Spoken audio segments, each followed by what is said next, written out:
We will long remember the beginning of January 1940. The heaviest snowfalls had begun, and snow lay literally everywhere. It covered the runways and piled up the hangar doors. It piled into the cockpits of airplanes and made our lives almost unbearable. The road to Lincoln was closed for a whole week. The mess hall ran out of beer. At our request, a Wellesley long-range bomber flew in and dropped a few cases by parachute, but the boys quickly drank it all. One evening, we decided to go to a movie in Lincoln with Mull. Through an impenetrable blizzard, we rolled down the highway in my car. It was impossible to make out anything behind the windshield. Mull had to walk beside the car, holding a flashlight in his hand while I sat behind the wheel. We were barely crawling. Quite suddenly, we found ourselves in front of the base gate again. In the darkness and blizzard, we managed to lose our way somewhere, described a circle, and returned to the place we left from. We never made it to the movies that evening. A couple of officers who had fought in the last war said that in such bad weather the only thing we could do was to gather around the piano and sing in chorus. Since we didn't have any ideas of our own anyway, we decided to give it a try. So we all got together, Jackie Withers drumming on the keys, and the guys sitting around with mugs of beer in their hands.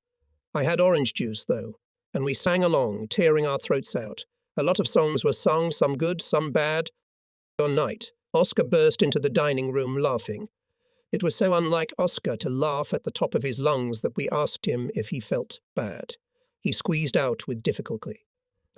"Go to the billiard room and see for yourself." We rushed there, and indeed what I saw nearly made me collapse on the floor. Around the piano sat 3 priests with mugs of beer, looking extremely serious. They were chanting, "Next one to fly off." As usual in the army, any unit that is not in the line of fire quickly becomes a red rag for higher commanders who want to change things. Just like that, now came the order to turn our squadron into a flight school. Every morning we had to listen to 3-hour lectures. We had already begun to call ourselves the 83rd Combat Training Unit. These were lectures on navigating, on armament, on meteorology, in short, everything that we had known for a long time. Every morning at 8:30 a drill was held.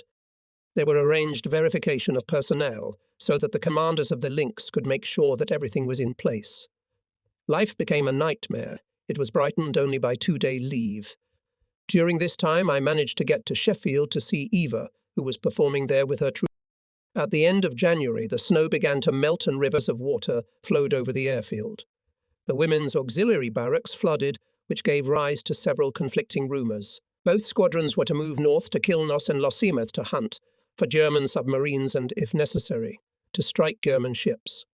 Finally, these rumours became fact and preparations for relocation began. I arranged with Willie Snythe that my airplane will ferry Jackie Withers. I took the train to Glasgow and managed to pay another visit to Eva as her troop had moved there. It was an eerie trip. Most people who have had the misfortune to travel overnight in wartime third class won't brag about it. The trains were always late, so I had to spend the night in Perth on the way to Lossiemouth. Finally, I got to Lossiemouth. The guys met me at the local golf club and told me that the flight went fine, except that all the planes were out of commission because the wet snow and ice packed into the flap slots had put them out of commission, and now the planes were being repaired. It was several days before both squadrons regained combat capability. Life at Lossiemouth was very pleasant. A branch of the Gulf Stream ran in Moray Firth Bay, and so even in February it was quite warm. We spent day after day walking along the beaches, gawking at the fishermen and fresh fish vendors. Sometimes we managed to fly a little. The base commander and the chief of staff sometimes joined us. Why, I don't know. Maybe they wanted to shoot a little too. As usual, there were rumours about where we'd be sent. But the most common rumour was that we'd be stuck here for a long time. The prospect was not a bad one, as Scotland was a very pretty place. Day after day, we practised flying as a whole squadron and finally made some progress. But we hardly escaped a few serious accidents. One day we were practising a low run-up takeoff and Willie Snythe advised us to let the flaps out until they failed. That meant letting the flaps out 30 degrees, the normal mode on takeoff. But old man Pitzarnhill, who was flying my formation, took him literally and released the flaps all the way down. As a result, his plane with great difficulty gained speed and rose into the air, skipping over the very fence of the base. I tried to stay as close as possible to my anchor and did not have time to get off the ground at all. The wheels of my plane caught the fence and we almost hit the ground. But the pinnacle of all was the anti-submarine patrol, when Sam Tripleton commanded the group. It was a botched operation, and no one in particular can be blamed. It will remain a black page in the squadron's annals. We were on duty in the recreation room when the order came to take off and head for the coast of Norway, as there is detected a German ocean submarine returning from a trip to the Atlantic. We were ordered not to bomb any other boats, as there could be British submarines hunting for the Nazis nearby. Taking special bombs, we took off. A few hours later, Sam's plane fired a flare, and we realized he had spotted someone. Almost immediately, Jackie Withers shouted, "There it is! There it is! There's a submarine, a German submarine, of course." Immediately, all the planes opened their bomb flaps and rushed to attack. We all amicably missed. The bombs fell into the water a few feet from the side of the boat, which hastily submerged. Then we resumed patrolling. A little later we spotted another boat, but we tried to avoid it. After all, we had orders not to attack other submarines because they might have been British. Then we returned to the base. The Admiral was already waiting for us there. As soon as we landed, he came at us with a scolding. It turned out that we had attacked His Majesty's submarine, and its crew had been saved only because we had not aimed well. Then Sam blushed, and it came to us that the second boat we had seen, which we had carefully avoided, was an enemy boat. Such accidents are inevitable in war, and we had only to thank God that we had not drowned our comrades.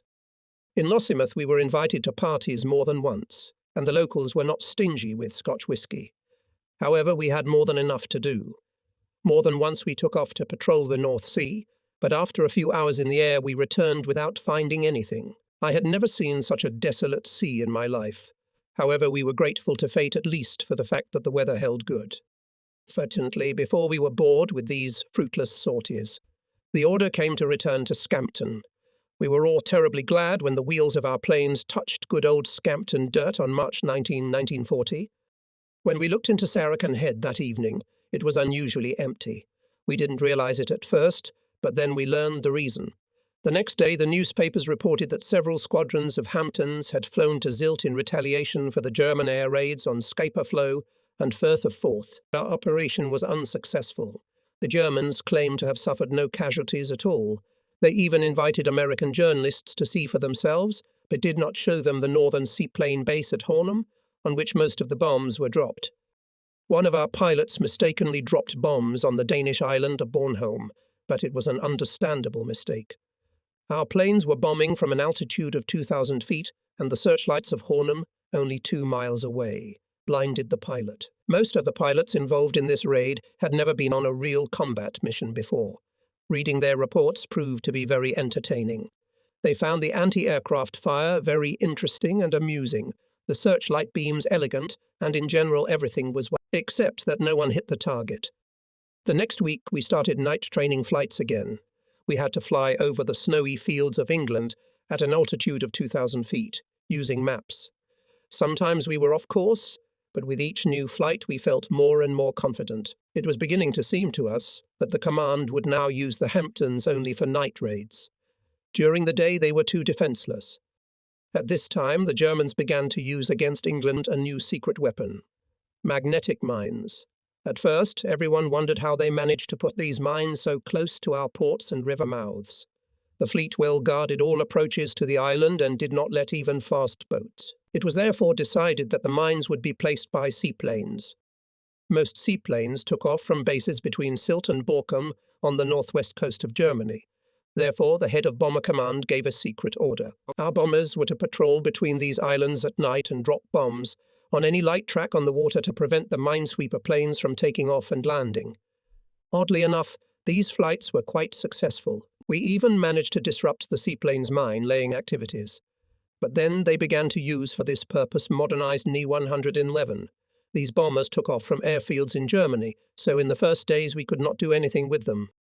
We had recently gained serious experience in night flying, and so we began to be sent to conduct reconnaissance over German territory. I myself have never participated in a leaflet dispersal operation, but many of our pilots were lucky. I say lucky without a trace of irony. The first flight over enemy territory is always going to be a nerve-wracking experience, and leaflet dropping is a good job to calm down a bit and get used to it. But there will always be someone who will claim that these flights were completely useless. Meanwhile, Sam Tripleton had left the squadron. We were very sorry about this, as the cheerful Yorkshireman was remembered for his sense of humour. However, Major Dennis Field, who replaced him, was every bit as good. He immediately endeavoured to pull up his link to get ahead of us. It was the beginning of spring. The squadron was perfectly prepared and fully manned with crews. Apparently, the war was going to gallop, but for the time being we could only sit and wait. We were grateful for this respite, for on September 3 we were totally unprepared. Now the situation had changed. We learned to fly at night. Our navigators worked almost without error. We learned to put bombs in a half-mile radius circle from 12,000 feet. We even learned how to land an airplane on its belly. Yes, the respite came in handy, and we made the best use of it. The spring days were flying away, and we watched with pride as flowers sprouted and bloomed in our garden. We knew we didn't have long to wait, but we were ready. The morning of April 9 was cold and clear. I'd woken up very early and was now lying in a warm and cosy bed. I listened to Bruce snoring in the next bunk and felt sorry for the girl who would marry him. I tried to look at my watch, but it was still too dark. I swore, remembering that we'd forgotten to raise the gas mask curtain last night. I had no idea what time it was, so I decided to try to go back to sleep. Suddenly the door slammed and my resident Crosby appeared. In his shaky hand, teacups clinked. "Good morning, sir. It's a marvellous day. Hitler has struck again. He's getting into Norway." I bulleted out of bed and shook Bruce. "They've done it, Bruce. Get up, you old slacker," I shouted. But Bruce was sleeping too soundly, and it took him a while to wake up. At last he got up too, and we began to pack. Half an hour later we had breakfast and showed up at Oscar's place right in the flight control center. What we wondering began. What would we have to do? Oscar, as usual, thought it was all a duck. "I don't see how he can get in there." He seemed to be talking to himself, not to the airmen gathered in the room. The Navy has always said it will sink any ship that comes out of Skagerrak, either with its submarines or ships. I don't understand what Hitler is counting on, getting into a fight with a much stronger Navy. What do they have anyway? There's a Scharnhorst stuck in a floating dock in Kiel, as well as several light cruisers. The Gneisenau and a pocket battleship are in Hamburg. They don't stand a chance. I'm afraid I was completely ignorant of this. German torpedo boats came to my mind for some reason. I'd attack France first, someone said. So would I. We were all puzzled. But then the phone rang. It was Willie. We all immediately crowded around us. "Yes, sir." "Okay, sir. We're all ready, sir." "How many, sir?" "I am taking off." When he hung up, everyone spoke at once. "Good news, Eagles." "Take me, Oscar." "You have to include me." "How many men do you need?" "You want the best crew." "Then I'm ready." "Shut up, all of you old asses," shouted Oscar. "If anyone's going to fly, it's myself, also Gibbo and Rossi. Ian, you stay on the phone. I need to see the commander." To say that everyone was happy with the decision would be a shameless lie. For months we'd just been idling. For months we'd been waiting to get started. We've waited so long that we've already started to get rusty. So it was only natural that the opportunity to participate in a combat operation was the most welcome prospect for us. We were in a very different mood than we had been during the September jitters. We had to wait 2 more days, and then we went to see the general. Since we had practiced night flying more than any other squadron, we were chosen along with the 49th Squadron for a special assignment. We were to place our magnetic mines in German coastal waters. Our scientists were not idle during this long winter. They developed a special mine weighing about 1,700 pounds that couldn't be etched. It was dubbed the potato, and we were to plant this vegetable at the most important points in Kattegat and Skagerrak. The plan was simple and, as time showed, successful. Germany was trying to invade the Scandinavian countries by sea. The ships and vessels assembled for this purpose were extremely difficult to attack. They moved only at night, and our fleet had no access to the Baltic.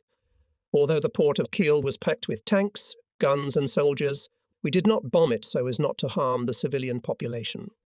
When crossing from Kiel to Oslo, already captured by the Germans, these ships had to choose one of 3 perfectly known fairways. The middle one passed through the Great Belt, the eastern one between Copenhagen and Mael, and the western one in the narrows and shallows of the Little Belt. We had to mine these fairways as thickly as possible. In this case, the following could be accomplished. 1. To sink a large ship and thus block the fairway. 2. Damage a large number of ships, which would force the Germans to return. 3. Drown several thousand German soldiers. These mines contained a fair amount of explosives, and therefore could be dropped at considerable depths. Even if the ship was some distance from the mine, the force of the explosion was such that it was literally thrown out of the water. In England was already formed an expeditionary corps to send to Norway. Our mines were to prevent German reinforcements from reaching southern Norway. It would be our contribution to winning the Norwegian War. Everyone was literally beaming with optimism. The newspapers were full of boastful articles written by rearguard soldiers. Politicians made very bold statements, claiming that Hitler had lost his nerve. In America, they began to say that the fox is out of the hole, and now they can catch it. I'm not blaming anyone because we thought exactly the same thing. After all, we were a nation of sailors, and the enemy challenged our sea power. Someone dared to crawl out to sea, right under the noses of the Royal Navy. He was beginning to doze off, but he wasn't asleep forever. And now he had to show the cheeky man who really ruled the seas. So in the pubs of London, the enemy had already been defeated. Countless glasses were drunk to Hitler's biggest mistake. On the London Stock Exchange, stocks went up sharply. On April 11, at about 7 o'clock, we took to the air.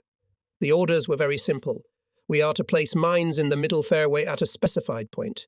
Then we were to fly over Kiel to find out how many ships were in port. It was also necessary to examine the small belt and clarify the intensity of traffic through the strait in Middelfart. After that, we could return home. Under no circumstances were we to allow our mines to fall into enemy hands. It was a top-secret weapon, and we could not let him find out about it.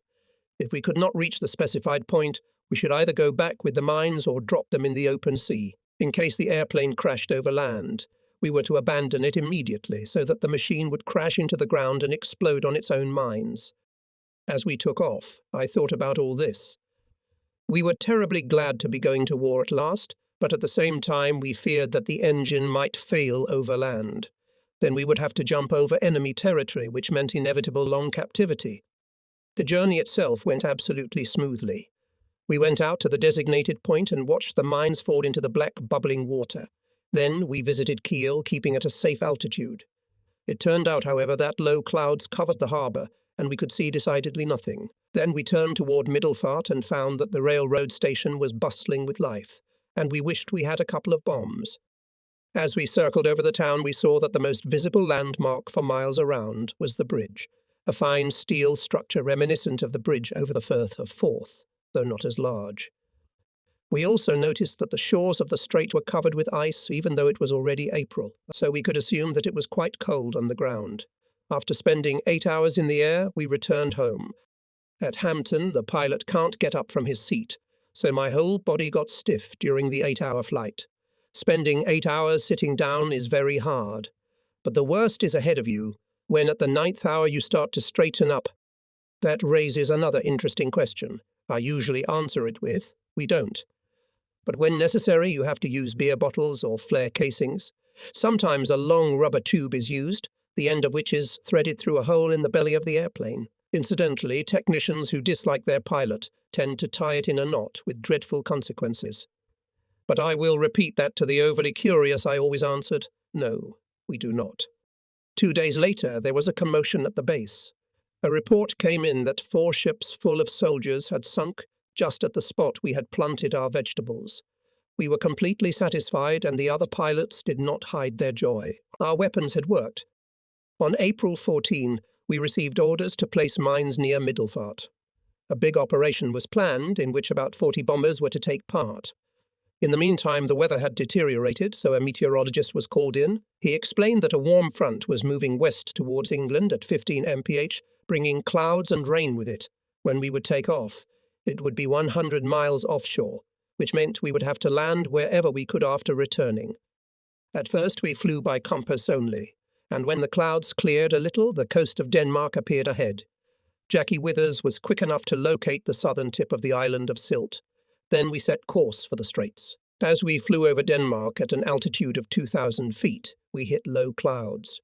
Although we tried to stay above the cloud layer, its lower boundary had to be quite close to the ground. "Are you sure you saw Sylt?" I asked Jackie. It was definitely a Sylt. I've seen seaplanes. Okay, I'll trust that we're going strictly on schedule. Let me know 3 minutes before you have to start the descent. A little later, Jack told me it was safe to go slowly down. The old Hampton went down smoothly at about 300 fpm and was quickly in the darkness. Jack monotonously reported the altimeter reading. 900 feet, 500 feet. Then there was a strange silence for a while, although we continued to glide downward. Black swirls flashed behind the cockpit windows, and the dashboard glowed faintly. It was getting darker and darker. I looked at my altimeter. The hand was trembling near 0. "Check the altitude, Jack," I said, pressing the intercom button. Then a quiet scolding sounded, and Jack said, "My bad, my wire popped out of its socket." Good Lord, my altimeter says we're about to turn into a submarine. I quickly levelled the airplane. Then I saw the bridge. It was, of course, the Middelfart Bridge, and it appeared right in front of me. It was impossible to make a mistake. If we went higher, we would be in the clouds again and lose our place, so I stayed below. I think Mac, who was sitting in the gunner's seat behind the overhead machine gun, was greatly surprised when he saw the bridge flying above him. I think. The hatch flaps are open. We're in position. Okay, combat course. Steady, steady, not so fast. Okay, mines. Dropped. There was a popping and clinking sound as the mines flew down, and immediately the anti-aircraft guns opened fire on us. Although we were flying at an altitude of only 100 feet, we were soon caught in a cloud. Suddenly Toynton, who was sitting at the bottom machine gun, opened fire as if he had spotted an enemy air defense ship. I don't blame him. He was flying with us as a passenger and decided to work off the money he'd gotten. At that time, airplane crews did not include non-commissioned and warrant officers. Radiators were privates first class, gunners, privates second class, recruited from the personnel of the ground services. For them, an extra 6p per flight was a huge amount. Most of the gunners, like Toynton, had never learned to use machine guns, but in their spare time they tried to help the squadron as much as they could. Soon we were on our way home. I shall never forget that trip. It rained constantly and it was very dark. Every now and then the airplane would start sparking, having picked up static electricity. It reminded me of a cheap circus ride. We were ordered to land at Manston, and now we had to fly straight into a southwest storm.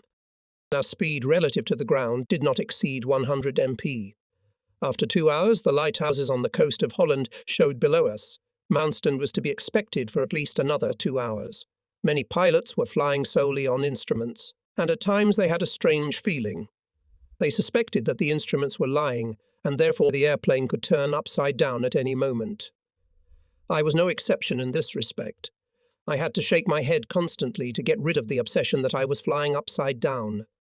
Soon we received a tentative signal from Manston indicating our course. And then suddenly there was a green flash in the low clouds, then another. It was the airfield ordering us to land. We did not waste time. The flight lasted 9 hours, most of the time blind. So it's no wonder I didn't wake up until 4 o'clock the next day. Silvo didn't come back.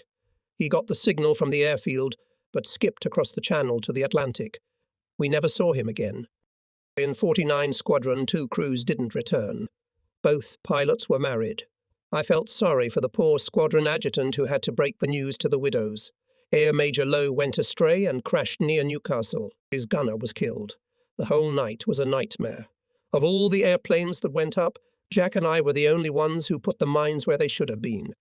Naturally, we were awfully proud of ourselves and had a little party the night after we got back. Brainless idiots.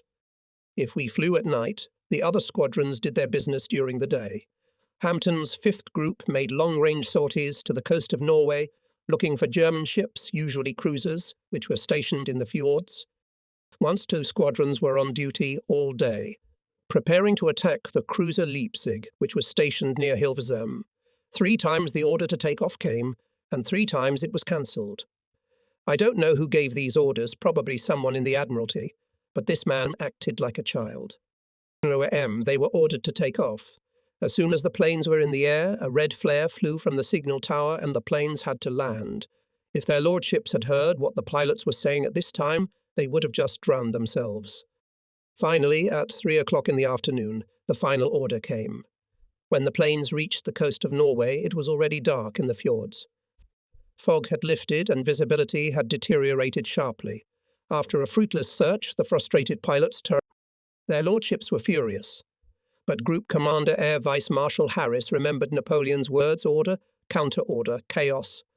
When at last the Hamptons were given their chance and found themselves over Norway in the afternoon, a bloody skirmish ensued.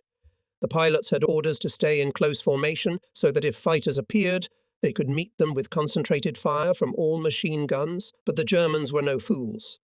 They found a vulnerable place Hamptonoffs, as machine gun points had dead zones, so the Germans attacked from there. A squadron from Edinburgh, commanded by Major Watte, encountered the enemy near Stavanger. Far out to sea could see a few clouds in which to take cover, but they were too far away. Watte immediately ordered the squadron to close in and dive down to the water itself. If he'd been a fool and ordered them to gain altitude to hide in the clouds, the Germans would have outnumbered them one by one.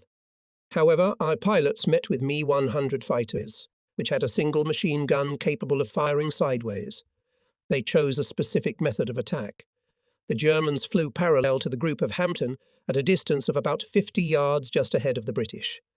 The gunner of the German aircraft calmly aimed his machine gun at the cockpit of the outermost Hampton and opened fire. There was nothing the bomber pilots could do about it. All that was left was to hold formation and wait to be shot down. If they tried to break away from the formation, they would immediately be hit by the 3 Me-109s that were on duty above. If they stayed put, the pilot would sooner or later get a machine gun line right in the face. One by one, the outermost planes fell into the sea. Watte saw this terrible carnage. The airplane was engulfed in flames, and then the wing would cling to the lead grey water. First W. Beer, then R. Peter. Who's next? Now it's N. Harry on the edge. The German gunner carefully aims his machine gun, and soon N. Harry disappears into the waves. Next up was Old Man S. Charlie. One pilot made a futile gesture, trying to cheat fate in some way. He opened the cockpit window and started firing his revolver at the enemy fighter. But it was of no avail, and this brave act was the last of his life. Finally, the squadron reached a low cloud, and 4 airplanes out of 12 managed to return home. Poor old Watte. A couple weeks later, while returning from a raid on Hamburg, he snagged an aerostate cable near Harwich and crashed into a grain elevator building. His funeral pyre burned for 2 days. But despite bad luck and losses, some squadrons were successful in Norway. For example, Bud Malloy managed to hit a cruiser from 10,000 feet with a 500-pound bomb. The cruiser burst into flames and intelligence later reported that it sank. I believe this was the first time in the history of the Royal Air Force that a warship was sunk from 10,000 feet. I could write a lot about the bravery shown during these early operations. So many fine experienced pilots met their end off the bleak shores of Norway. But the lessons for which they had to pay so dearly proved very useful to the survivors. Meanwhile, things in Norway were getting worse and worse. Our troops in the north were being raided almost continuously by dive bombers. This made getting supplies by sea almost impossible. Of course, we had a few gladiators there, which operated from the frozen lake, but in general faced such difficulties that we could not overcome. Still, a handful of experienced pilots fought to the end, to the last airplane. Even when a few Hurricanes were flown on the aircraft carrier Gloriez to try to hold off the Krauts, it was to no avail. The Germans had a complete and undeniable air superiority, and there was nothing that could be done about it. I could write a lot about these men who fought in the north, but that is not my job. My book is devoted to the actions of bomber aviation. On April 19, it became clear that it was not Hitler, but someone else. If he missed his bus at sea, he had time to buy a return ticket for the flying bus. All day long, Ju-52 transport planes transferred soldiers and equipment to southern Norway from Danish airfields. Sometimes up to 200 transport planes could be seen at one airfield at once. One of these airfields was Aalborg, which looked like a pretty vulnerable target. Oscar, Rossi and I were chosen to conduct the first bombing raid of the war. It must be said that this was the first time at all that British bombers were sent to attack an enemy airfield. There was still some doubt about the choice of bombs. Some said they should take lighters. Others agitated for 500-pounders. Finally, we chose 30 and 40-pounders, one 250-pounder, and some incendiaries. We were to attack at dawn, dropping bombs from 1,000 feet, aiming at the planes lined up on the ground, and try to destroy as many machines as possible. I asked myself why so few planes were allocated to the attack. Why not the whole squadron? We had the planes. We could have done much better, but I believe that the command was trying hard to avoid losses. The Royal Air Force was still 2 years away from the spectre of losses, and as a result we only scratched the targets a little, unable to destroy them. No one knew why this was happening. However, we had to follow the orders given by others. On the evening of April 19, we had a small get-together in the mess hall. I remember sitting next to Rossi, sipping lemonade, and we waited for everyone else to gather. I was very excited when Oscar showed up, lit his pipe and said, "Come on, let's have a little snack. We have to take off at 2-minute intervals. Takeoff is at 1 o'clock in the morning." At 10 to 1 o'clock, I climbed into the cockpit of US Charlie. The night was just nasty. It was raining like a bucket and the clouds were coming in at about 300 feet. When we turned on the intercom, there was only a noxious hissing sound in the headphones. The rain had soaked the wiring and the intercom system was out of order.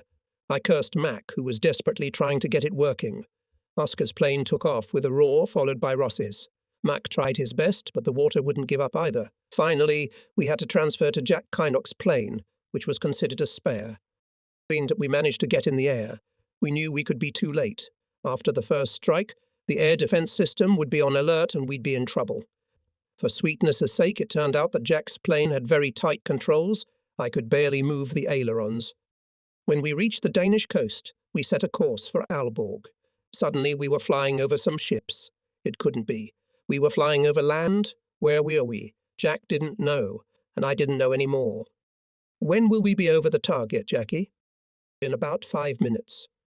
"Okay, let's take a better look around." We found ourselves flying over water. I don't know how it happened. Either we were off course or a strong headwind had delayed us. We crawled stubbornly forward, hoping for the unknown. Suddenly a bright dawn broke in the north, and then the sun appeared in all its splendor. Now we could distinguish that we were flying. Above the ground, villages and farms glimmered below. We saw everything we wanted to see and perfectly calmly Jackie say, "Well, look at that guy. I think Copenhagen is on the left." "Damn it, you're right. It is Copenhagen," I shouted. We spun down and laid a wide turn, turning for home. "We've hit a few miles. How soon will we be over the sea again?" Jack did a quick calculation. "In about an hour, if everything goes smoothly." Well, we're caught. All thoughts of bombing Aalborg instantly went out of my mind. We were to fly about 200 miles over enemy territory in bright daylight, alone. Those guys in Norway even altogether didn't stand much of a chance. What about us? Several farmers warmly welcomed our plane, waving their hands in the air. But not everyone was happy to see us. One policeman had the opposite feeling. I saw him pull out a revolver and aim it at us. I think he missed. At that time, we had orders not to fire at anything in occupied territory to avoid civilian casualties, so we didn't do anything to him. We were flying at a very low altitude and saw our shadow dancing across the fields. But God decided to delay our death a little. The fog lifted and we were saved. And just a few minutes ago, I was seriously fearing for my life. I've never been so relieved. Over the sea, we spotted a Heinkel, but it had too little speed to intercept us. I think he was returning from a patrol flight. 4 hours later, we were circling over the airfield at Lossiemouth. Oscar had landed 2 hours before. His attack was successful. But Rossi was less fortunate. The anti-aircraft gunners had time to prepare and greeted him warmly, so he hastily dropped his bombs from 800 feet and took off in a riddled airplane. I accomplished nothing at all and was angry with myself and the world. However, when it turned out that the plane's compass was lying by as much as 20 degrees, I calmed down. That's why we were off course. It wasn't Jack's fault. I went to him and told him I apologized for yelling at him. Everyone was happy. After we got back to Scampton, I asked Chief I to look into the control system. It turned out that one of the self-retracting tanks had burst and the steering rods were rubbing against it. Jack Kynock didn't notice it, but I didn't have his strength, and I had a hard time. Afterward, the pilots laughed a lot at my adventures, especially because after a successful sortie to Middelfart, we missed ungodly. Air Vice Marshal Harris, who met us in the mess hall, also laughed heartily. I tried to tell him about the faulty compass, but Harris remarked that a bad dancer always gets in the way of something. That was the end of it.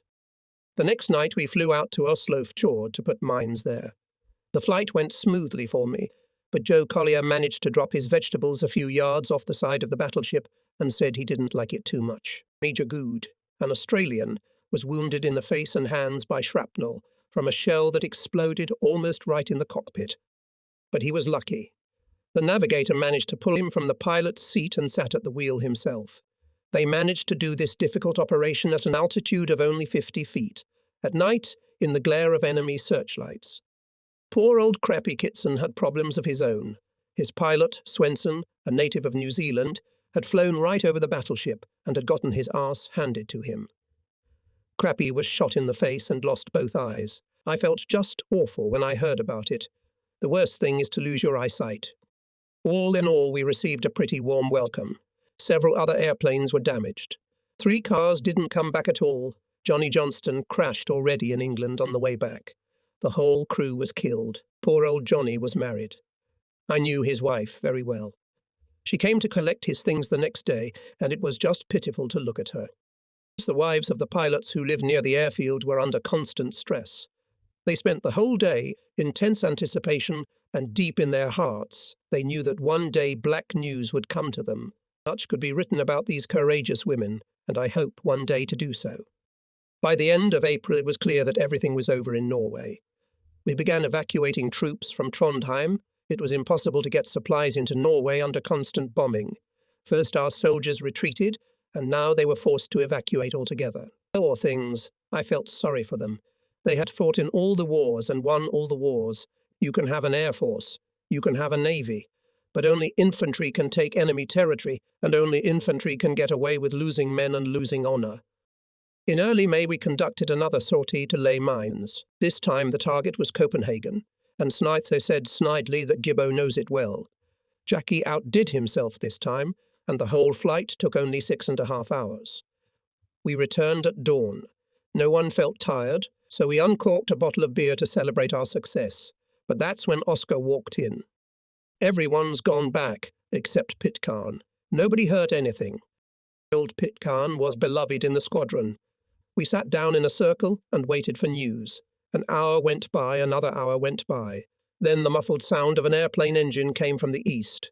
The airplane was pulling with great difficulty. It was the Hampton.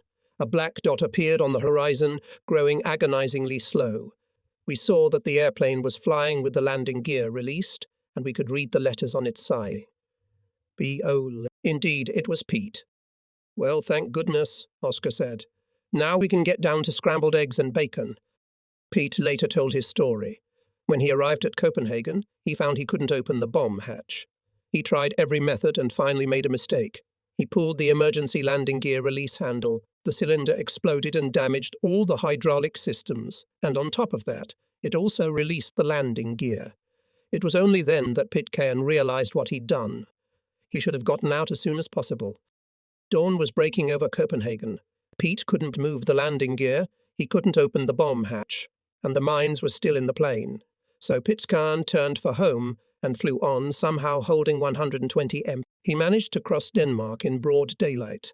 Many crowds saw him, but they were fooled by the released wheels. They thought it was their own airplane about to land and waved at it. The flight across the sea took 5 hours, but poor old Pete didn't find it all funny. Osby was a funny guy. He'd been my messenger for 2 years, and he'd never been wrong about anything. He never got angry, even when I took the liberty of scolding him. He was quite tall, but some obscure defect caused him to keep his head slightly tilted to one side. He had been born and bred in Lincolnshire, and was completely devoid of a sense of humour. Even after the war broke out, he never changed his habit of telling me the news over a cup of morning tea. So at 9 a.m. on May 10, when his voice woke me up, I was not surprised to hear that Germany had invaded Holland. Without getting out of bed, I reached out and turned on the radio to hear more about all this. Our troops had launched an offensive to save Belgium. The Maginot Line was and remains impregnable. German tanks were driving themselves. However, a military commentator carelessly remarked that no matter how far a tank travelled, sooner or later it would run out of fuel. And besides, tanks that have broken through can be cut off from the main forces and easily destroyed. He assured the audience that there is no cause for concern, although the enemy has cut into our lines. This is perfectly normal in war, and both sides are at serious risk. This news immediately brought everyone to their feet. No one knew what to believe and what not to believe. The unbridled optimism of the Norwegian campaign was too fresh in our minds, and so we prepared for the worst. All dismissals were cancelled, and the squadron was brought to half-hour readiness. But it was another 3 days before anything really happened. Some of our guys were sent to attack Hitler's oil storage tanks, which were far behind the front lines. I, along with other pilots, was to participate in a special operation in the Kiel Canal area. We were sitting in the pre-flight briefing room when we were told of a plan of great importance.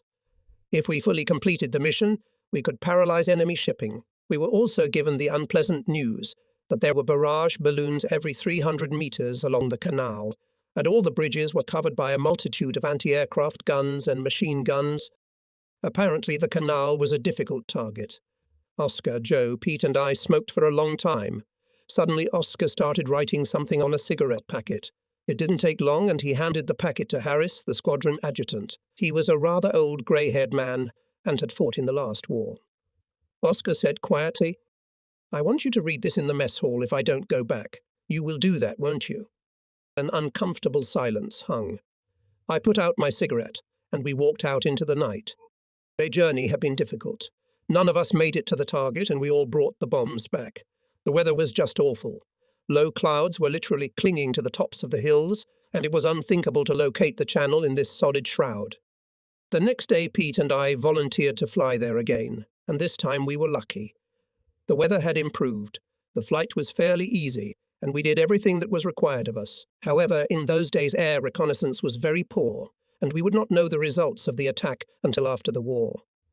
But in any case we were proud of ourselves. The whole of a link went to Nottingham to celebrate in the Black Boy Bar. Meanwhile, the battle in France was taking an increasingly unfavourable turn. German troops were rapidly overrunning Holland. Parachutists disguised as nuns and peasants seized important installations. The Germans invaded deep into France. German panzer troops had outflanked the defences and were now simply piling them up like a shepherd gathers his flock. They struck in the Ardennes forest and drove the French back from Metz and the fortress of Sedan, which quickly fell under the blows of dive bombers. Their planes completely dominated the battlefield. We were told that the French General Staff had asked the British to send fighters, but we decided to keep our Metropolitan Air Force intact. It later turned out that this was a wise decision. The crews of the bomber squadrons based in England bitterly watched the unfortunate battles in Blenheim, transferred to France. We saw them shot down one after another, despite the personal courage and training of the pilots. For the attack on the bridge near Maastricht, a young pilot, Fate Battle Garland, was awarded the Victoria Cross. It was a very brave attack, although the pilot lost his life in the process. However, his soul must have shuddered to see how select German sappers built a pontoon bridge in just a few hours to replace the destroyed one. No one even thought of sending us to France. It seems our headquarters realized that our aviation is simply too weak. So we continued to fly at night, using the darkness as a defense against fighters. We used our training to drop bombs as accurately as possible. Such actions seemed wrong to the cabinet strategists, but further events completely justified them. It was a difficult time. We learned hard, but we learned everything. When the Dutch commander-in-chief ordered his army to lay down their arms and surrender to the Germans, the fighting in the Metz area was still going on. The enemy continued to move south, and so the pilots had a lot of work. Our squadrons of the Fighter Command were in a very difficult situation, but showed themselves with the best side. Especially famous were the 1st and 73rd Squadrons, which shot down 4 German planes for every one of their own lost. Anson's and Hudson's of Coastal Command hunted German submarines in the North Sea. Bomber Command planes conducted the first major raids on German territory. Their targets were the oil storage tanks in the port of Hamburg.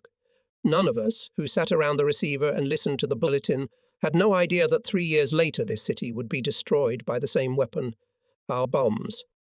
Then Snipes spoke. Our targets are located on the west side of the oil depot, map square A3. Planes are to each take 4 500-pound bombs, instant fuses. The tanks must be fully refueled. You must attack from as high as you can see the target. Since the moon is in the south, it is better to attack from the northeast, because you will be able to see the reflection of the docks in the water. I must warn you again that you should try to avoid hitting residential buildings. This night you can only attack a designated target. If you can't find it, come back with bombs. That's it. You can fly to the target by any route you choose and bomb any time between 12 a.m. and 4 a.m. Any questions? The answer was silence, and then Snaith continued. The navigator has prepared the maps, so you may choose your own route. He was silent for a few seconds. I suppose he really wanted to fly himself, but at the time the number of wing commander sorties was severely limited, so he just grinned wryly and wished us luck.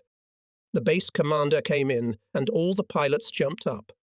He ordered us to land, and then told us how we intend to rectify the situation in France, destroying Hitler's fuel supplies. There was no doubt that during the offensive in Belgium, the Germans spent huge amounts of precious fuel. By destroying his reserves, concentrated in the rear, we must directly affect the course of front operations. That was the plan. Since Jackie and I were going to go to a movie in Lincoln tonight, we decided to take off a little later. We intended to strike between 3 and 4 o'clock in the morning. We assumed that at that time the light would be at its best. The dawn in the north and the light of the moon would make it easy to spot targets. For a long time, Jackie and I preferred dive bombing. The procedure was as follows. The plane would dive at a 60-degree angle from 6,000 feet to 2,000 feet. We found that we could achieve high bombing accuracy in this way. We also hoped that we could evade anti-aircraft guns and searchlights. The only concern was the speed the airplane would gain at the end of the dive. The glazing of the nose of the old Hampton could not withstand, which would create difficulties for the bombardier. The girls in the army tape was just awful. Neither Jack nor I got any enjoyment out of it. When we got back to the airfield, it turned out that most of the guys had already flown out. They obviously had some plans of their own for the night. The night was pretty clear. We had already been in the air for 2 hours when Jack's voice broke through the deafening noise of the Pegasus engines. What altitude are we at now? About 8,000 feet. There's not much oxygen up here, and I didn't bring my mask. Neither did I, McCuttin. Me too, added Rear Gunner Watty, who was making his first flight with us. Senior Lieutenant Watson was our new weapons officer and had recently arrived at the squadron, having volunteered to fly. He wasn't very sociable, but he transformed when the enemy appeared, and he turned out to be a nice guy in general. It's okay, guys. We're not the masked type. I agreed with them. We were all proud of our crew, and the fact that the pilots of the A Squadron were always considered the kings of the squadron in bombing from low altitudes. At that time, all bomber squadrons had crews who willingly risked their heads by attacking targets from an altitude at which it was impossible to miss. But there were also more than enough who dropped bombs, keeping high in the sky, on targets they thought they saw. Needless to say, there was a fierce rivalry between these men, both sides arguing their point of view. However, it came down to the fact that those attacking from low altitude would pay for it, and those bombing from high altitude would be able to conduct another raid. The facts, however, did not bear this out too well. To succeed, a bomber pilot must have remarkable skill and courage, but to do his job, one still had to stay alive. That didn't necessarily mean staying high, assuming you were safe and dreaming of scrambled eggs and bacon when you got back. It didn't necessarily mean needlessly risking the lives of the crew. It just meant putting bombs on target in the easiest way possible. That's what we thought at the time, and our point of view hasn't changed too much since then. And then we saw Hamburg for the first time, and then we discovered that the moon was not where it should be. It was just a little red circle on the very horizon. As we flew closer, we saw the docks. Then we discerned the city, a big dark hulk stretching for miles in all directions. On its northern edge, we saw an oil storage tank burning. Although only one tank was burning, the glow of the flames were flickering around, giving an exaggerated impression of the strength of the fire. This is probably why many crews reported the destruction of the target, but German radio reported that the raid did not cause any damage. During a night raid, it is very difficult to determine the results of a bombing raid. It was only when a reconnaissance plane took photographs during the day that we were able to find out exactly what we had accomplished. But in any case, it seemed to us that the oil storage facility was on fire, and the bombardier even shrieked with joy. The beams of many searchlights nervously scanned the sky, many anti-aircraft guns fired indiscriminately, and something like a colourful umbrella appeared over the docks. We desynchronized the engines to make it harder for the noise detectors to work. But this only caused the plane to shake violently. There turned out to be a lot more anti-aircraft guns than I had ever seen in my life. Watching them fire is very satisfying. A glowing arc of light rises into the air, coming closer and closer. Then it whistles loudly past the cabin and explodes about 100 yards behind. It makes a very funny sound, something like poke, poke, poke. Each shell leaves a coloured trail, and they usually follow each other in strict order: green, white, red. It feels like an illuminated fountain taking off into the sky. Yes, it's nice to look at it and feel safe, but if the projectile hits the target, there is a kind of thunderclap, the scraping of metal and the clinking of broken glass. Everything around you turns red as your tanks burst into flames, and your insides freeze as the airplane starts to go down. You try to get out, but the airflow won't let you in. You yell at the crew members to jump out, and all the while the anti-aircraft guns keep pouring fire on your plane. And then you hit the ground, and it's over. Up goes the hot gasoline flames, and your soul takes to the heavens with the speed of a rocket. All these pictures instantly fly through your imagination as the coloured arc of the tracer curves close to the plane, and you frantically tear the handle to dodge away. But poor old Robbo from B Squadron couldn't dodge. The last time I saw him, the plane was hurtling toward the ground like a flaming comet, and once you're on a combat course, you've got to hold it, despite any anti-aircraft fire. Finally, we were about a mile northeast of the oil tank farm at about 6,000 feet. Down below, I saw Peter Wardhunt of 49 Squadron holding at 2,000 feet. All hell was raging around him, but he was okay for now. At the same time, several guys were circling at 15,000 feet, between the occasional bursts of heavy shells. Suddenly, right below the left engine tail, I could clearly see the oil storage tanks. Yes, only one tank was burning. The others looked like silver golf balls in the moonlight. Then I put the airplane on the left wing and we went into a dive. The nose of the airplane pecked down, and the altimeter arrow spun frantically to 0. But the speed indicator soared to unheard of heights. Jack sat in the forward cockpit in the bombardier's seat, waiting for the order to drop the bombs. I watched the golf balls grow larger and larger, gradually covering the cockpit windshield. Watty had to see to it that the bomb hatch flaps opened, and Mac, sitting at the overhead machine gun, kept an eye on the air. At last the moment came. "Drop the bombs," I shouted to Jack. Bombs dropped. A little later I asked, "Watty, did you see anything?" "Nothing. I don't think they're out." "They should." "No, they stayed. I can see them," Jack interjected. When I finished cursing at the screwed-up electricians, we started to gain altitude again. With the bombs on board, it wasn't easy, but we had no choice as it was getting light fast. Our engines were red hot, but we still climbed to 5,000 feet. But now we could not see the oil tanks, as the smoke of the fire had completely obscured not only them, but all the docks in general. As we circled over the harbour, dodging searchlights and anti-aircraft guns, I noticed several balloons bobbing gently just above. A rather unpleasant discovery. Suddenly to my right, I saw the coveted tanks and immediately spiked straight for them. Since the dive was almost vertical, we reached a phenomenal speed of 320 mph. The airplane became almost uncontrollable, although I had both feet on the dashboard and was pulling the handle with all my might. I managed to straighten out only with the help of trimmers on the tailplane. For a moment we lost consciousness from the terrible overload. This time our bombs hit the target, and something behind us began to burn and explode.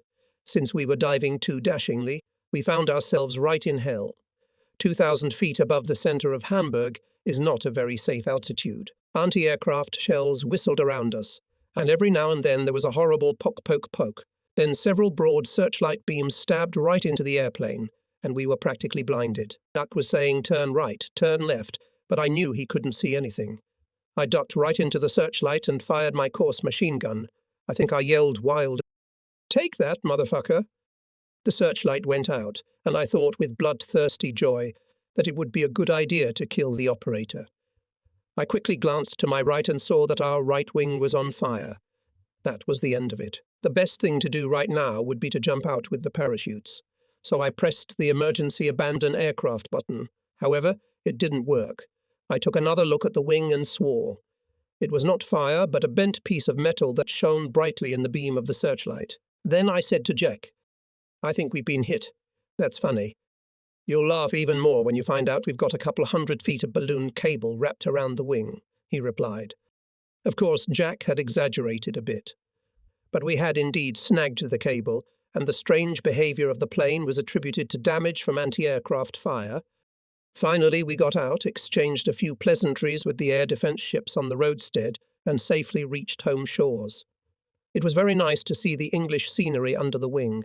Someone was already talking about scrambled eggs and bacon in half an hour. Sunny Scampton was just a wonderful place to be. Everyone was very happy and tried their best. The base commander, however, had one little quirk. He hated the airfield lights. He simply hated them because he had to secure the airfield from enemy bombardment, and the lights gave him away with his head. So instead of a chain of lights along the entire landing strip, the returning bombers saw only a couple of dim red lights. So every landing was a serious challenge. But this morning it was foggy, and we couldn't see anything at all, not even hangars. So we had to turn to Abingdon, where we landed safely, cursing the base commander and his drive lights. We were as hungry as wolves, especially as the anticipated bacon and eggs had faded away. Many planes were damaged during this raid, and several were wounded. But the operation was the first of its kind for us, and it ended successfully.